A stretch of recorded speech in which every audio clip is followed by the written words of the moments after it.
نہار منہ پانی پینے سے حکما نے منع فرمایا، اس لیے کہ جب معدہ خالی ہوتا ہے تو اس وقت پانی نہیں پینا چاہیے۔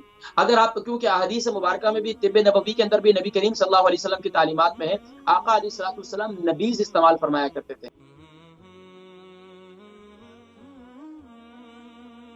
جی السلام علیکم ورحمۃ اللہ وبرکاتہ۔ وعلیکم السلام رحمۃ اللہ وبرکاتہ۔ ابھی آپ جی نے ماشاء اللہ، نام، عمر، وزن؟ میرا نام ہے فوزیہ، عمر ہے 54، وزن ہے 65۔ بس مجھے آپ نے جو نسخہ ابھی بتایا ہے تو اس میں ہم لہسن کتنے جو ہے شامل کریں؟ اور اچھا، لہسن جو ہے وہ دیکھیں، کم سے کم بھی جو ہے نا وہ 6 جوئے تو اس میں شامل کر لیں، جی 6 توریاں لے لیں۔ 6 کہتے ہیں کہ ہر زبان میں لوگ اپنے اپنے طور پر کہتے ہیں اس کو، اردو میں کہتے ہیں 6 جوے، جوا کہتے ہیں اس کو ایک، تو آپ 6 جوے استعمال کر لیں یا پھر آپ 6 توریاں استعمال کر لیں، جو بھی آپ کہنا چاہیں۔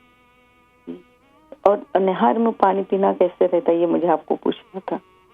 نہار منہ پانی پینے سے حکما نے منع فرمایا ہے، اس لیے کہ جب معدہ خالی ہوتا ہے تو اس وقت پانی نہیں پینا چاہیے۔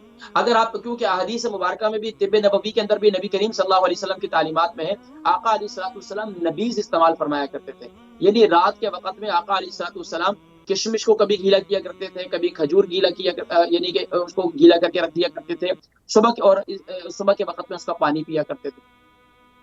تو صبح صرف سادہ پانی جو ہے پینے سے اطباء منع کرتے ہیں، کیونکہ آپ کے اس سے معدے کی کمزوری پیدا ہو جاتی ہے۔